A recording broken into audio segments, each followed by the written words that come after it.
তানসেন বললেন, আরও ভালো সঙ্গীত শিল্পী আছেন, আমার চেয়েও ভালো। আকবর বললেন, কোথায় তারা, ধরে আনো। বীরবল বললেন, যারা সর্বশ্রেষ্ঠ তারা কখনোই আপনার দরবারে আসবে না। তারা বলেন, আমরা যেতে পারবো না। যখন রাজা আমন্ত্রণ পাঠান তখন হয় আপনাকে যেতে হয়, না হলে শুলে চড়তে হয়। আকবরের কাছে যখন এই খবর পৌঁছল, আকবর খুবই উৎকণ্ঠা বোধ করলেন। আমি তো তাদের রানীর মতোই রাখতাম।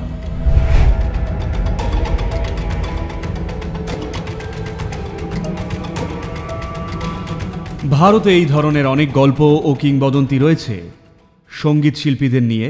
বিশেষ করে একজন খুব বিখ্যাত ছিলেন যার নাম তানসেন। তো তানসেন এতই পারদর্শী ছিলেন যে তিনি যদি বৃষ্টির রাগ গাইতেন, বৃষ্টি পড়া শুরু হতো। কথিত আছে তিনি প্রদীপ জ্বালাতে হলে দীপক রাগ গাইতেন, আর প্রদীপের ওপর মনোযোগ দিয়ে প্রদীপে আলো জ্বালাতেন, কোনো দেশলাই ছাড়াই। তো তিনি ছিলেন ওস্তাদের মধ্যেও ওস্তাদ। তানসেনের গুরু ছিলেন হরিদাস। তার তৈরি অনেক শিষ্যই তানসেনের সমকক্ষ ছিলেন। শুধু তানসেনই বিখ্যাত হয়েছিলেন কারণ তিনি রাজার জন্যে গান গাইতে রাজি ছিলেন। হরিদাসের অন্য সমস্ত শিষ্যরা ঈশ্বর ছাড়া বাকি সবার সামনেই গান গাইতে অস্বীকার করতেন। হরিদাস মানে যিনি ঈশ্বরের দাস। তো তিনি মানুষকে এমনভাবেই সঙ্গীত শিক্ষা দিতেন যে তাদের সঙ্গীত যেন শুধু ঈশ্বরের জন্যই গাওয়া হয়। কেউ কান পেতে সেই গান শুনে ফেললে সেটা তাদের সৌভাগ্য, কিন্তু কখনোই দর্শকদের জন্য গাওয়া হতো না, কখনোই রাজা বা রাজদরবারের জন্য গাইতেন না। তো বহুবারই এমন হয়েছে কেউ গান গাইতে অস্বীকার করলে তাদের গলা কেটে দেওয়া হতো এই ভেবে গান বুঝি তাদের গলার ভেতরে লুকিয়ে আছে। জানেন তো, উগ্র বর্বররা সবসময় এমনই হয়। যদি একটা মুরগিকে সোনার ডিম দিতে দেখেন, তারা মুরগিটাকে কেটে ভেতরে প্রচুর ডিম আছে কিনা দেখতে চায়। কারোর গলায় জাদুময় সুর থাকলে তারা গলাটা কেটে দেখতে চান ভেতরে জাদু আছে কিনা। তারা সেটাই করেছিলেন। তো তানসেন খুব বিখ্যাত হয়ে উঠেছিলেন কারণ তিনি আপোষ করেছিলেন তার গুরুর নীতির বিরুদ্ধে, বা বলা যায় তার চেতনার বিরুদ্ধে। তার গুরু হরিদাস ঈশ্বর ছাড়া আর কারোর জন্যেই গান গাইতেন না, কিন্তু তানসেন একটু বেশি ডিপ্লোম্যাটিক ছিলেন, আর অন্যদের চেয়ে তার আত্মরক্ষার তাগিদ ছিল একটু বেশি। তো তিনি খুব বিখ্যাত হয়ে উঠলেন। আর একদিন যখন আকবর তার পৃষ্ঠপোষক তানসেনের অত্যাধিক প্রশংসা করছিলেন, তার সঙ্গীতে আকবর আবেগবিহ্বল হয়ে কেঁদে ফেললেন। আকবর তানসেনকে উপাধি দিতে চাইলেন আর বললেন, তুমি এই পৃথিবীর সর্বশ্রেষ্ঠ গায়ক, তোমার মতো আর কেউ নেই।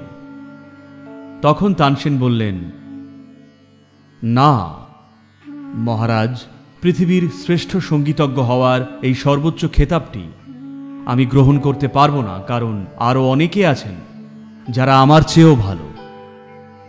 আকবর বললেন, কি, তোমার চেয়েও ভালো কেউ আছে আর সে আমার দরবারে নেই? কোথায় তারা? কারণ রাজ দরবার, বিশেষ করে একজন শক্তিশালী সম্রাটের দরবার মানে পৃথিবীর সমস্ত মূল্যবান জিনিস তিনি নিজের দরবারেই চান। সেটা হিরে হোক বা সোনা বা মুক্ত বা সম্পত্তি সম্পদ বা পুরুষ হোক বা নারী হোক, সবচেয়ে সুন্দরী নারী, সবচেয়ে তেজস্বী পুরুষ, সবাইকে তার দরবারেই থাকতে হবে। এটাই রাজার ইচ্ছে। তাই যখন তানসেন বললেন আরো ভালো সঙ্গীত শিল্পী আছে আমার চেয়েও ভালো, তখন আকবর শুনে ক্ষুব্ধ হলেন। কি, তোমার চেয়েও ভালো কেউ আছে আর সে দরবারে নেই? এটা কি করে সম্ভব? কোথায় তারা? তো তানসেন বললেন, দুজন মেয়ে আছেন, তারা দুই বোন, তারা আমার চেয়েও অনেক ঊর্ধ্বে। তখন আকবর বললেন, ধরে আনো। তখন ধরে আনা মানে টেনে হিচড়ে আনা নয়, কারণ তাদের গাইতেও হবে, সুর খারাপ হলে চলবে না, বুঝলেন তো? তাই তিনি আমন্ত্রণ পাঠালেন। যখন রাজা আমন্ত্রণ পাঠায় তখন হয় আপনাকে যেতে হয়, না হলে শুলে চড়তে হয়। সাধারণত সেটাই হয়। এটা সেই ধরনেরই আমন্ত্রণ। তো একটু জোর খাটানো আমন্ত্রণ, আপনাকে যেতেই হবে। যদি না যান, আপনার সঙ্গে যা খুশি হতে পারে। তাই তারা আমন্ত্রণ জানাতে সঙ্গে পালকি নিয়ে গেলেন। খুব আড়ম্বর করে আমন্ত্রণ জানানোর পাশাপাশি সব ধরনের জামা কাপড়, উপহার পরিবারের সকলের জন্য ঢেলে দিলেন। তো দুই মেয়ে তা দেখলেন এবং বললেন, দয়া করে 3 দিন অপেক্ষা করুন, কারণ এই মুহূর্তে আমাদের মাসিক চলছে, তো তাই ভ্রমণ করতে পারব না। সিপাহীরা বললেন ঠিক আছে, এবং রাজকর্মচারীরা 3 দিন অপেক্ষা করলেন। কিন্তু এই দুই মেয়ে গান গাওয়া শুরু করলেন। সে সঙ্গীত ছিল অবিশ্বাস্য জাদুর মতো। বাড়ির বাইরে থেকেই মানুষ সেই গান শুনছিলেন। এবং 3য় দিনে যখন তাদের যাওয়ার কথা, সেদিন তারা এমনি এমনি মারা গেলেন। লোকে ভেবেছিলেন তারা বিষ খেয়েছিলেন। হতে পারে, কিন্তু সম্ভবত তারা এমনি দেহত্যাগ করেন, কারণ তাদের যেভাবে বর্ণনা করা হয়েছিল তাতে তাদের পক্ষে শুধুমাত্র কিছু শব্দের উচ্চারণ করেই দেহত্যাগ করা সম্ভব ছিল। আমি স্বচক্ষে দেখেছি মানুষ সহজ কিছু শব্দ উচ্চারণ করে উচ্চারণ করে চলে গেছেন। এই সংস্কৃতিতে অগন্তি সংখ্যক মানুষ এইভাবে দেহত্যাগ করেছেন। তো তারা দুজনেই মৃত্যুবরণ করলেন। আর আকবরের কাছে যখন এই খবর পৌঁছল, আকবর খুবই উৎকণ্ঠা বোধ করলেন। তারা মারা গেলেন কেন? তারা আমার দরবারে আসতেই পারতেন, আমি তাদের রানীর মতোই যত্ন নিতাম, তারা যা চাইতেন তাই দিতাম। তারা মৃত্যুবরণ কেন করলেন? তখন বীরবল বললেন, তাদের কাছে তাদের সঙ্গীত হল ঈশ্বরকে নিবেদন করার নৈবেদ্য, আর সেটা তাদের কাছে এতই গুরুত্বপূর্ণ যে সেই তুলনায় তাদের নিজের জীবন, আপনার দেওয়া ধনসম্পদও গুরুত্বপূর্ণ নয়। দরবারের স্থান, মর্যাদা আর যা কিছু তাদের দিতে পারেন তার কোনোটারই তাদের কাছে মূল্য নেই। তাদের কাছে ধ্বনি বা শব্দকে আয়ত্ত করা এবং কার কাছে গাইছেন, শুধু এই দুটো জিনিসই মূল্যবান। তারা সর্বোচ্চ স্তরের পরমানন্দের অনুভব করেছেন। আপনার দরবার তাদের কাছে যথেষ্ট নয়, তাই সর্বশ্রেষ্ঠরা কখনোই আপনার দরবারে আসবে না জাহাপনা।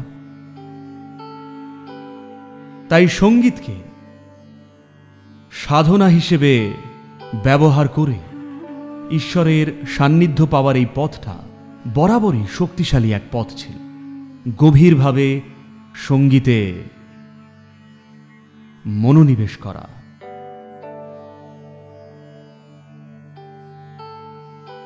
এর মাধ্যমেও সৃষ্টির আরও গভীরতর মাত্রাকে জানার পথ খুলতে পারে।